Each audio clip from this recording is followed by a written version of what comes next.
할렐루야. 주 예수의 은혜와 평강이 있을지어다.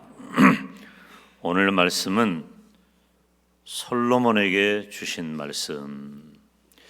이 솔로몬에게 주신 말씀인데요. 이 솔로몬이 이 역대하 7장에 보면 성전을 건축하고 봉헌하죠. 이건 이스라엘 역사에 있어서 정말로 놀라운 장면입니다. 우리가 그 장면을 충분히 이해할 정도로 성경을 보면 7장 1절 말씀을 우리가 다 같이 읽어볼까요? 7장 1절 시작. 솔로몬이 기도를 마치매 불이 하늘에서부터 내려와서 그 번제물과 제물들을 사르고 여호와의 영광이 그 전에 가득하니. 아멘. 여호와의 영광이 그 전에 가득하다 그랬어요. 이것은 이스라엘 민족의 역사 가운데 얼마나 감격적이고 감동적인 순간인지 모릅니다. 그런 솔로몬이 절기를 마친 다음에 하나님을 만납니다. 하나님께서 찾아오셔서 친히 언약을 주시는 장면입니다. 오늘 제목은 솔로몬에게 주신 말씀이지만 그 말씀을 통해서 코로나19 바이러스 전염병을 만난 성도의 자세는 어떠해야 하겠는가? 반드시 이 코로나19 바이러스 전염병뿐만 아니라 저와 여러분 개인적으로 만난 크고 작은 어려움, 문제들, 해결해야 할 일들, 인간적으로 생각할 때 막막하고 답답한 그런 상황들, 이런 모든 일 가운데 예수님을 믿는 성도의 자세는 어떠해야 할까? 오늘 말씀을 통해 은혜 받으시기를 주님의 이름으로 축원합니다. 솔로몬에게 주신 말씀은 첫째로 악한 길에서 떠나야 한다 하는 것이죠. 우리 본문 13절 14절 다 같이 읽겠습니다. 혹 내가 하늘을 닫고 비를 내리지 아니하거나 혹 메뚜기들에게 토산을 먹게 하거나 혹 연병으로 내 백성 가운데 유행하게 할 때에 내 이름으로 일컫는 내 백성이 그들의 악한 길에서 떠나 스스로 낮추고 기도하여 내 얼굴을 찾으면 내가 하늘에서 듣고 그들의 죄를 사하고 그들의 땅을 고칠지라. 아멘. 여기 오늘 우리가 말씀을 보면 혹 내가 그랬지요. 그리고 이 13절에 있는 말씀을 쭉 살펴보면 비를 내리지 아니하거나 혹 메뚜기들에게 토산을 먹게 하거나 혹 연병으로, 새로 번역된 성경은 전염병이라 그랬어요. 전염병으로 내 백성 가운데 유행하게 할 때에, 자, 혹 내가 라고 표현된 이 말 속에서 이 모든 일을 누가 했다? 하나님께서 하셨다는 것을 알 수 있는 것입니다. 이 연병은 제가 전염병이라고 그랬지요. 물론 지금 우리나라뿐만 아니라 전 세계적으로 대유행하고 있는 이 코로나19 바이러스 전염병을 하나님의 징계라고 일반화할 필요는 없어요. 지금 이 말씀은 성도들에게 주시는 말씀이에요.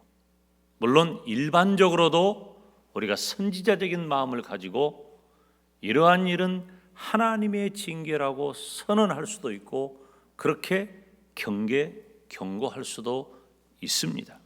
그렇지만 지금 이 시간에 성도된 저와 여러분, 좁은 의미로는 따라서 합시다. 나에게 주시는 말씀이에요. 오늘 이 말씀을 나에게 주시는 말씀으로 받고 내가 이 말씀에 은혜 받고 이 말씀 따라 사시기를 주님의 이름으로 축원합니다. 지금 이 엄청난 상황을 만난 성도의 자세 가운데 하나는 하나님의 징계를 보라는 것입니다. 여러분, 이 세상에 일어나는 모든 일 가운데 무엇 하나도 그냥 일어나지 않아요. 뭐 우연히 그냥 그렇게 일어나는 일은 없습니다. 하나님이 허락하지 않는 그 어떤 일도 없는 거예요. 제가 신학교 다닐 때 이 아담이 선악과를 먹고 범죄한 그 사실 공부를 하면서 제가 끊임없이 질문했어요. 이거 제가 교회에 처음 온 날 중학교 1학년 때 예배 시간에 설교 때 담임 목사님에게 했던 질문이 신학교 때도 또 같은 질문을 한 거예요. 그러면 하나님이 아담의 원죄를 만들었단 말이냐라고 질문했고, 그런 질문들이 신학교 이 교실이기 때문에 굉장히 경론을 이 토론을 이렇게 거듭했던 기억이 있습니다. 여러분, 결론적으로 말씀을 드리면 하나님의 허락 없이는 나뭇잎 하나도 떨어지지 않아요. 그리고 이 세상에 일어나는 그 어떤 것도 하나님이 모르는 일은 없다는 거예요. 하나님이 모든 것을 다 아시고 하나님이 허락하실 때야 비로소 가능하다는 것입니다. 그러므로 무엇 하나도 그냥 일어나지 않는 이 모든 상황 가운데 온 세계를 뒤집고 있는 공포 속에 몰아넣고 있는 이 코로나19 바이러스 전염병 이 상황도 성도의 자세는 이런 상황을 만나면서 하나님 앞에 회개해야 할 줄로 믿습니다. 예수님을 믿는 성도의 자세는 회개하는 거예요. 회개해야 돼요. 여러분, 제가 예수님을 믿은 것은 1970년대 후반부터입니다. 그런데 7, 80년대 한국 교회가 가장 많이 했던 게 뭐냐? 회개 운동이었습니다. 무엇을 회개했죠? 반만년 역사 가운데 우리 민족이 우상을 섬겼던 죄를, 민족의 죄를 하나님 앞에 내어놓고 회개했던 거예요.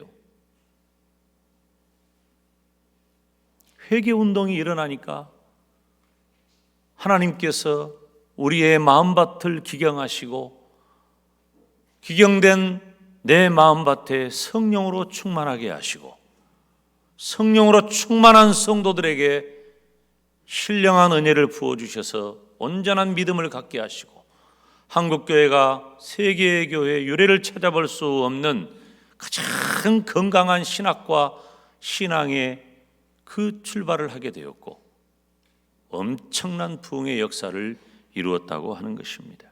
그러므로 저와 여러분이 이 시대를 만나 혹은 이런 상황이 아니라 할지라도 개인적으로 크고 작은 문제들을 만났을 때에 우리가 먼저 취해야 할 태도는 하나님 앞에 회개하는 것입니다. 14절에 보면 내 이름으로 일컫는 내 백성이 그 악한 길에서 떠나야 한다 그랬어요. 그 악한 길에서 떠나 스스로 겸비하고 기도하여 내 얼굴을 구하면 내가 하늘에서 듣고 그들의 죄를 사하고 그 땅을 고치신다. 사랑하는 여러분, 회개하면 물리쳐 주시겠다고 말씀하십니다. 지금 이 시대에 이런 상황에서 가장 근본적인 해결은 회개하는 것입니다. 여러분, 우리 회개합시다. 회개해야 합니다. 회개하시기를 바랍니다. 나의 죄도 회개하고 우리 민족을 가슴에 품고 하나님 앞에 회개하는 역사가 있기를 주님의 이름으로 축원합니다. 회개해야 내 마음밭이 말랑말랑해지는 거예요. 갈아엎어야 돼요. 회개를 통해서 갈아엎는 거예요. 지금 우리가 차를 타고 이렇게 다니다 보면은 벌써 다 농가밭을 갈아엎었잖아요. 갈아엎어야 파종을 하고 갈아엎어야 농사를 할 수 있는 거예요. 완악한 내 마음밭을 회개를 통해 갈아엎지 않고서는 아무 일도 일어나지 않아요.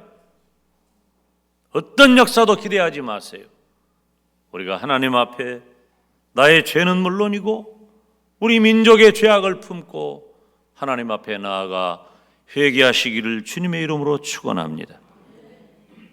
사무엘하 24장을 보면 여러분, 다윗이 어떤 사람입니까? 다윗은 정말로 하나님의 마음이 합한 사람이잖아요.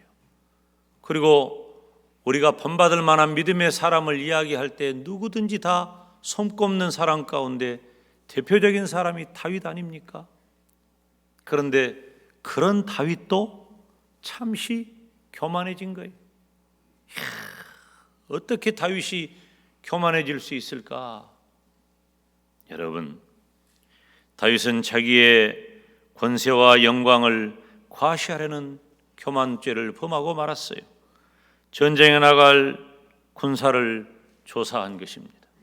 지금까지 다윗은 전장에 나아가서 패배한 적이 없어요. 다 승리했어요. 다윗이 가지고 있는 군대가 용맹하고 당할 자가 없고 다윗이 가진 전술과 전략이 뛰어나서 그래서 이긴 게 아니에요. 다윗은 어떤 전쟁에 나갈 때마다 하나님을 의지했고 하나님을 의지하여 나아간 다윗의 모든 전쟁은 다 승리했다고 하는 것입니다. 그런데 하나님을 의지해야 할 다윗이 우리가 가진 군대가 어느 정도나 되는가? 싸워볼 만한가? 우리가 가진 군대가 이쯤 되는구나. 사람을 의지하고 인간적인 방법을 의지하는 교만죄가 들어온 거예요. 다윗 휘하의 장수 가운데 요압이라고 하는 사람이 있어요. 좀 경솔한 면이 있는 사람이에요. 성경을 읽어보면. 그리고 믿음도 다윗하고 비교할 때 믿음도 현저하게 비교가 될 만한 그런 연약하지요. 다윗에 비교하면. 그런데 다윗이 인구조사를 하려고 할 때 이 요압이 막았다니까. 연약한 자의 입을 들어서 다윗을 막은 거예요. 그런데 참 사람이 이 교만하면요 누구 말을 안 들어요. 누구 말 안 듣습니다. 교만하면. 그리고 그대로 행하고 말아요. 여러분, 우리 다윗이라니까요. 다윗이 그랬다니까요. 죄 앞에서는 누구도 예외가 없어요. 나는 안전하다, 자신 있다, 믿음이 좋다. 우리가 이 땅에 발을 두고 살아가는 동안에는 자신하지 마세요. 오히려 내가 연약하다, 부족하다, 무능하다. 나는 어찌해야 할 줄 모르겠다. 그러니 하나님 도와주세요. 하나님 의지합니다. 하나님 붙잡고 살아야 된다 그 말이에요.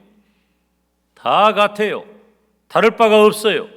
지금 오늘 함께 예배하는 저를 포함한 모든 성도들 가운데 누가 나는 괜찮다고 자신할 사람이 있냔 말이에요. 우리는 연약한 자들이에요. 결과적으로 어떻게 되었어요? 그 이스라엘 땅에서 죽은 사람이 7만 명이에요. 죽은 사람이. 놀라지도 않아요. 7만 명이 죽었다는데. 지금부터 3,000년 전에 그 팔레스타인 그 땅덩어리의 인구가 몇이나 되겠어? 근데 7만 명이 죽어버렸다니까. 지금 우리나라 봐요. 200몇 명 지금 죽었지요. 그리고 확진자가 있는 것만 갖고도 그냥 두려워서 벌벌 떨잖아요. 지금 우리가 왜 이렇게 이 사회적 거리라고, 이미 사회적 거리란 말도 그전에는 잘 몰랐어. 요즘 막 쓰니까 요즘은 우리가 많이 유식해졌어요. 이제 아는 단어들이 많아졌어. 지금 이렇게 해서 예배를 드리고 지금 1층에서 우리 청년들은 1층 소예배실에서 중심에서 예배를 드리고 다 이렇게 분산해서 하고 있잖아요. 벌벌 떠는 거예요. 그런데 7만 명이 죽었고 그 전염병이 예루살렘까지 이제 들어와 버리게 된 거예요. 그러니까 다윗이 자기 잘못을 깨달은 거예요. 다윗이 다윗인 이유가 여기에 있습니다. 다윗은 자신이 범한 것이 엄청난 죄악인 것을 깨닫고 하나님 앞에 눈물로 회개했어요. 여러분, 우리 하나님은 어떤 분이실까요? 다윗이 눈물로 회개할 때 하나님께서 긍휼히 여겨주신 줄로 믿습니다. 여러분, 우리가 회개하면 하나님은 우리를 긍휼히 여겨주십니다. 불쌍히 여겨주십니다. 은혜롭게 여겨주십니다. 저와 여러분이 코로나19 바이러스 전염병조차도 하나님의 채찍이라고 받아들여야 돼요. 우연한 일이 아닙니다. 말세의 마지막 때가 되면은 이러한 일이 있으리라고 예언되어 있잖아요. 앞으로도 이보다 더한 일들이 우리에게 다가오게 될 터인데, 대환란을 지나면서 이럴 때마다 우리의 신앙이 흔들리고 두려워서 벌벌 떨고 실망하고 낭망하고 절망하면 사망하는 것밖에 더 남았어요. 여러분, 하나님 우리에게 다시 기회를 달라고 회개하면서 하나님 앞에 나아가시기를 주님의 이름으로 축원합니다. 우리가 기도하지 않고 말씀대로 바로 살지 않은 연약함을 하나님 앞에 내어놔야 돼요. 누가복음 13장에 우리 주님께서 비유로 하신 말씀이 있어요. 이 포도원에 무화과나무를 옮겨다가 심은 거예요. 그리고 무화과나무를 옮겨다 심어놓고 1년이 지나 열매가 없어. 2년이 지나 열매가 없어. 3년이 되어도 열매가 없는 거예요. 정상적인 무화과나무라고 하면 진작에 열매를 맺어야 하는데, 그러니까 주인이 화가 나가지고 저 무화과나무 찍어서 버려버려라. 그런데 그 과원지기가 그동안 무화과나무를 심고 물 주고 길렀거든. 주인에게 사정을 하는 거예요. 주인이여, 누가복음 13장 8절 9절에 주인이여, 금년에도 그대로 두소서. 금년에도 그대로 두소서. 내가 두릅하고 거름을 주리니 이후에 만일 실과가 열면 연이와 그렇지 않으면 찍어버리소서. 그때 찍어버리십시오. 한 번만 더 기회를 달라는 거예요. 한 번만 더. 여러분, 기다리고 기다려도 하나님의 기대에 어긋난다면 하나님께서는 치실 수밖에 없는 거예요. 의로우신 하나님 앞에, 거룩하신 하나님 앞에 우리가 내 모습 이대로 언제까지 이렇게 살아갈 수가 있겠어요? 저와 여러분은 회개하는 역사가 있기를 주님의 이름으로 축원합니다. 그래서 누가복음 13장 3절과 5절에 보면 너희도 만일 회개하지 아니하면 다 이와 같이 망하리라 그랬어요. 회개해야 한단 말이에요. 지금 우리나라는 지난 한 세기 동안을 뒤돌아보면은요, 하나님이 얼마나 큰 은혜를 주셨습니까? 잃어버린 나라를 회복하게 하시고, 전쟁의 폐허 가운데 세계에서 가장 가난하고 못 살던 우리가 이제 다른 나라가 어려움을 만나면 도와줄 수 있는, 그리고 엄청난 경제적인 부를 누리는 그런 나라가 되어버렸잖아요. 이 모두 다 하나님의 축복인 줄로 믿습니다. 물론 하나님의 그 축복과 은혜로 우리 민족이 근면하고 성실했던 것도 사실이에요. 또 한국 교회는 어떠했습니까? 한국 교회는 지금 세계 교회를 대표하는 교회가 되었어요. 제가 신학교 다닐 때 우리 교실에서 우리를 교수했던 교수님들의 면면을 보면은 세계에서 가장 으뜸간 교수님이었어요. 그래서 세계 개혁주의 신학을 이끌고 가는 신학교가 우리 학교였다. 자부하고 지금도 그 자부심을 놓지 않아요. 저는 제 졸업 이력서에 이력서 쓸 일 별로 없지만 뭐 쓰라고 그러면은 저는 지금도 개혁신학연구원 졸업이라고 기록을 해요. 저는 부끄럽지 않고 당당해요. 세계 최고의 신학자들에 의해 제가 교수를 받았어요. 열심히 공부했습니다. 열심히 공부했고 준비했고 그렇게 성경 공부하고 그렇게 설교를 하고 주의 종이 되어서 한국교회 강단을 위해 힘쓰고 있었어요. 우리 신학교 동기가 130명인데 저만 그런 것이 아니라 130명 동기들이 다 그렇게 했어요. 거의 대부분. 그 중에 상당수는 선교사로 나가고 거의 대부분은 한국교회 목회자로 지금 광주 전남 지역의 제 동기들이 얼마나 충성하고 헌신하는지 몰라요. 저보다도 훨씬 설교 잘하고 목회 잘합니다. 우리들이 가지고 있는 것이 한국교회의 최고 수준이라는 거예요. 지금 우리 영광대교회가 그 엄청난 은혜와 축복을 누리고 있는 줄로 믿습니다. 물론 하나님의 은혜지만 그때 우리 성도들이 한 일은 기도했고 예배했고 전도했고 선교했단 말이에요. 제가 예수님 믿을 때요 70년대 후반이었고 참 어려운 시절이었죠. 구역 예배 가면은 고구마 삶아가지고 예배 마치면은 저거 먹는디 그런 시절이었어요. 전도사가 될 때요 70년대 80년대 제가 89년에 전도사 임명을 받았는데 그 어려운 때잖아요. 70년대 후반에 어려웠어요.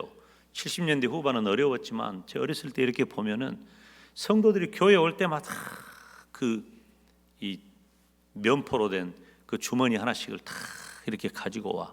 가지고 오신 분들 여기 있죠. 자신들도 뭐 가만히로 쌀 갖다 놓고 먹은 시절이 아니에요. 필요할 때마다 쌀 가게 가가지고 쌀 사다가 먹는 그때예요. 근데 그렇게 먹는 쌀도 한 주먹씩 밥할 때마다 점돌이라고 그러지 다 넣어가지고 성미로 가져오는 거예요. 그때 성미가 뭐예요? 교역자들 식량이잖아요. 이 뒤에 원로 목사님도 계십니다마는 원로 목사님 시절에는요 교회도 부흥하고 성장하는 그런 면도 있었지만은 그 시절에는 생활 그 자체였어요.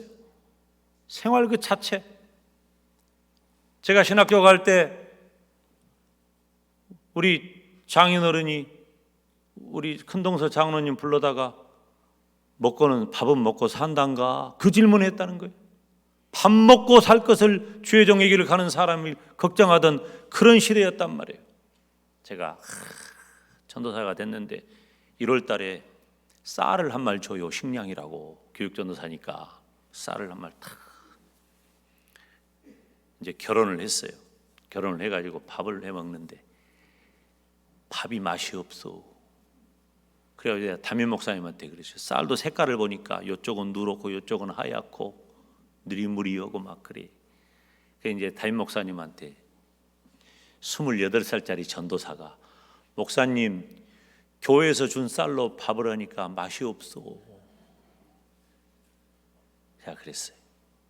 담임 목사님 말씀하시길 웃으면서 김전사 죄종은 밥을 먹는 것이 아니고 성도들의 사랑을 먹는 것이네.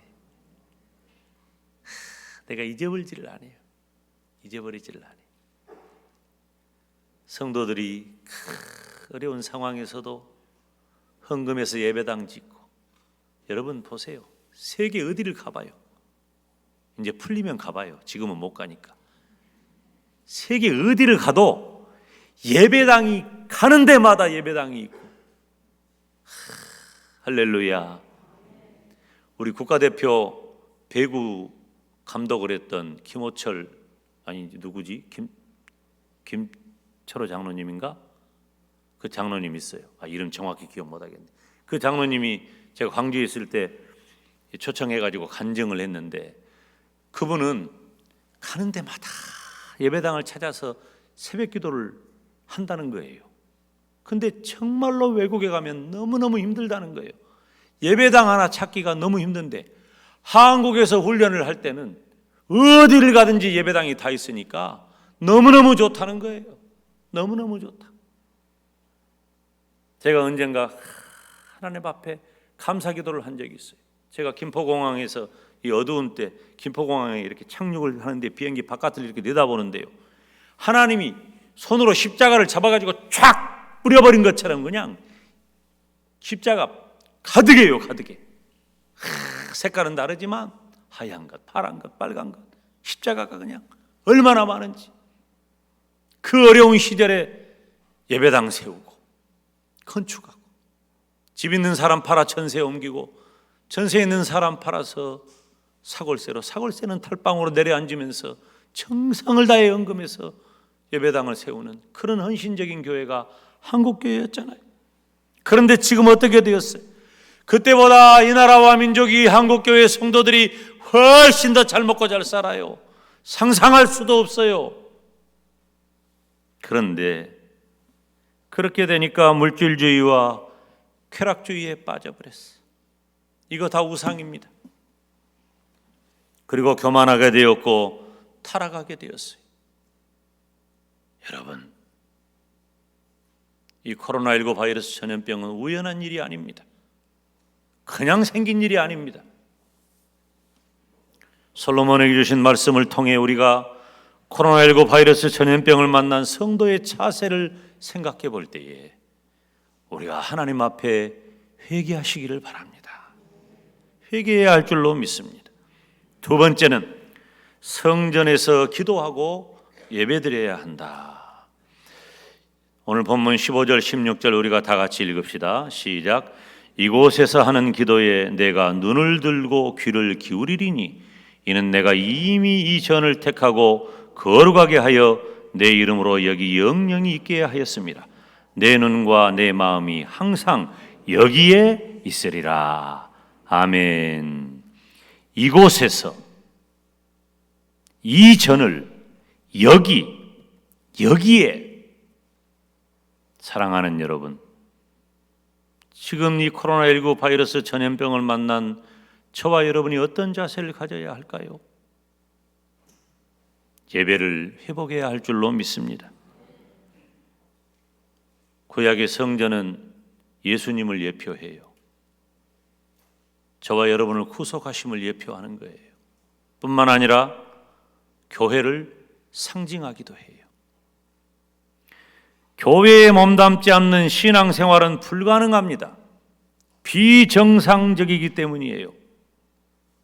교회는 진리의 기둥과 터가 되는 거예요. 진리의 오유를 막을 수 있는 유일한 방법은 교회밖에 없어요. 교회 떠나면 타락하게 되고 교회 떠나면 진리를 떠나게 되는 거예요. 교회 안에 있어야 돼요. 아이가 어머니 품을 떠나 살 수 없는 것처럼, 물고기가 물을 떠나 살 수 없는 것처럼 성도가 교회를 떠나면 죽는 거예요. 살 수 없어요. 지금 한국교회 통계 가운데 이 가나안 성도라고 불리워지는, 가나안 성도가 뭐예요? 가나안 거꾸로 해봐요. 시작. 교회 안 나가. 교회는 안 나가는데 성도라는 게 12%가 넘어요. 이거 얼마나 심각한 일입니까? 교회를 안 나가는 크리스찬들이 12%가 넘는다는 게 이게 지금 서구화돼 가고 있는 거예요. 서구교회가 왜 몰락했느냐? 예배 안 드리니까 몰락한 거예요. 한국교회가 왜 건강하냐? 예배당에 나와 예배 드리니까 건강한 거예요. 우리가 얼마나 예배를 많이 드립니까? 날마다 새벽이면 새벽 예배, 주일이면 주일 예배, 밤 예배, 3일 밤 예배, 구역 예배, 얼마나 예배를 많이 드려요. 예배를 드리니까 우리가 소망이 있는 거예요. 근데 지금 한국교회가 예배가 얼마나 약해졌어요. 주일 오후 예배, 밤 예배 없는 교회가 많습니다. 큰일 난 거예요. 주일을 거룩히 지켜야지. 그런데 지금 이 코로나19 바이러스 이 영향으로 전망하기를 한국교회 성도가 20% 감소할 것이다. 이런 전망치가 나왔어요. 그럼 20% 성도들은 다 어디로 갔느냐? 예수 안 믿냐? 그것 아니요. 지금 이 온라인 동영상으로 지금 부득불 이렇게 하고 있지만은 이게 습관화가 돼가지고 예배당에 안 나오고 이렇게 예배 드린단 말이에요.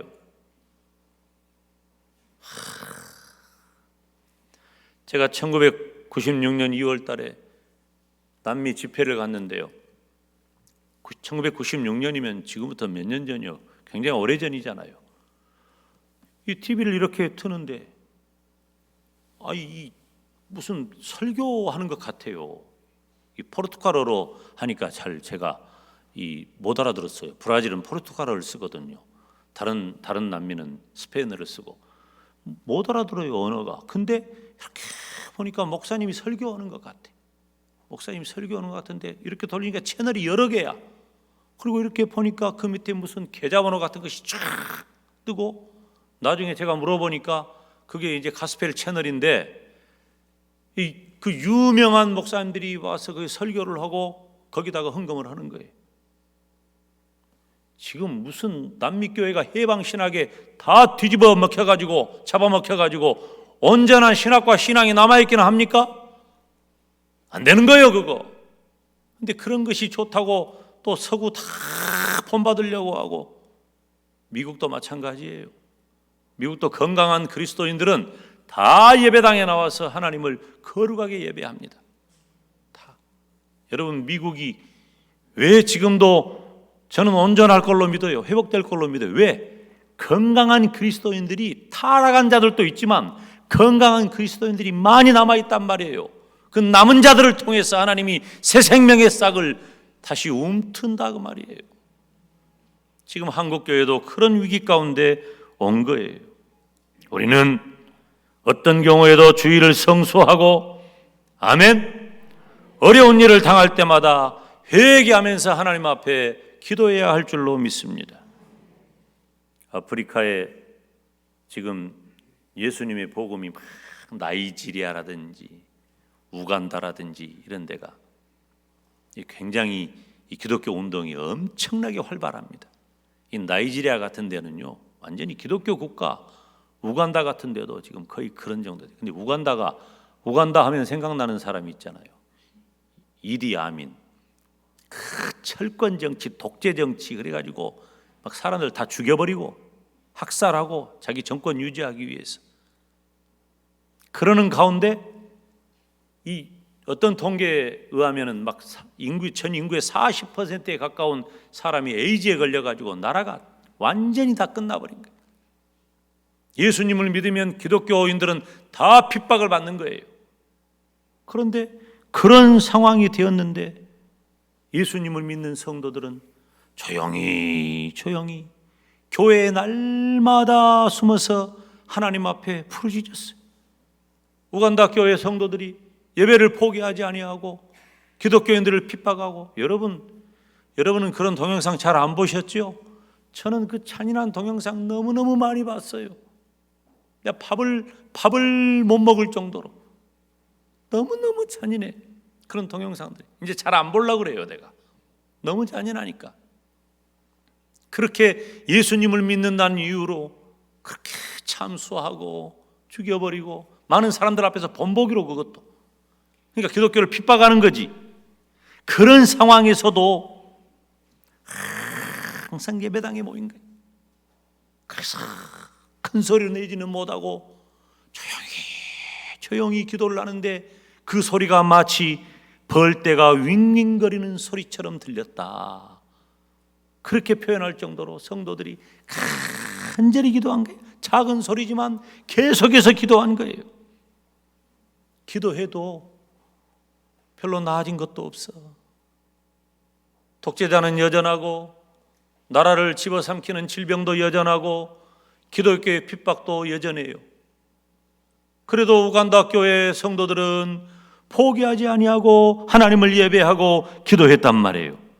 어느 순간에 에이즈가 현격하게 감소되고, 그리고 친 기독교 정부가 들어서고, 거기에 보니까 우간다 정부 안에 어떤 부서가 있냐면은 도덕 청년부라는 부서를 신설해서 나라를 깨끗하게 만들기를 애를 쓰고, 그래서 기독교가 전국에 전파가 되어서 기독교 국가처럼 되었다는 거예요.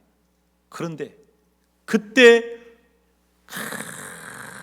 숨을 죽이면서 하나님, 이 나라를 도와주세요.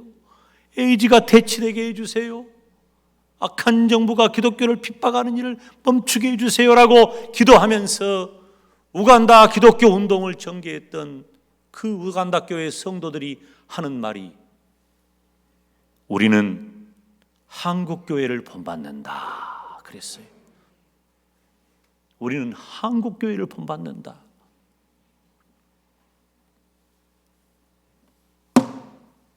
지금 한국 교회가 본받을 만한 교회로 살아가고 있습니까?